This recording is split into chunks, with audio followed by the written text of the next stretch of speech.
Generator functions are an incredibly useful pattern in Python.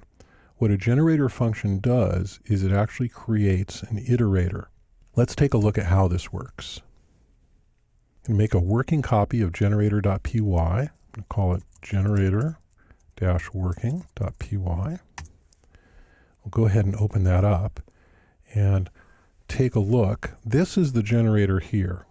Now it calls this isPrime, which is very similar to the one that we used in our functions example, except instead of the print statements, it returns false if it's not prime, and it returns true if it is prime. So that's a little utility function. This one here, it looks at first glance like a normal function, and in fact it is, except it has this yield statement. Yield is like return. It returns a value. You see here we have return false, return true. Those return those Boolean values. This one here returns a number, and it returns this number only if isPrime returns true. So it returns the next prime number, but it uses yield instead of return.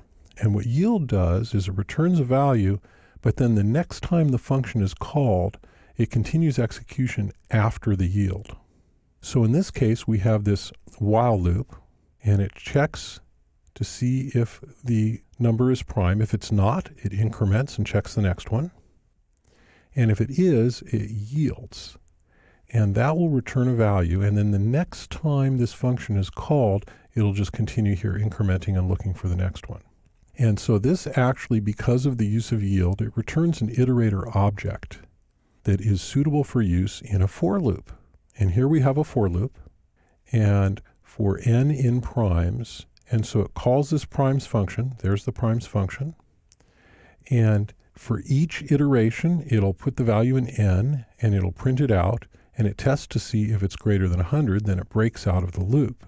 And so this uses this generator function as an iterator, and it will print a list of prime numbers. Let's go ahead and take a look at this as it works. We'll run it, and here we have a complete list of all of the prime numbers up to 97.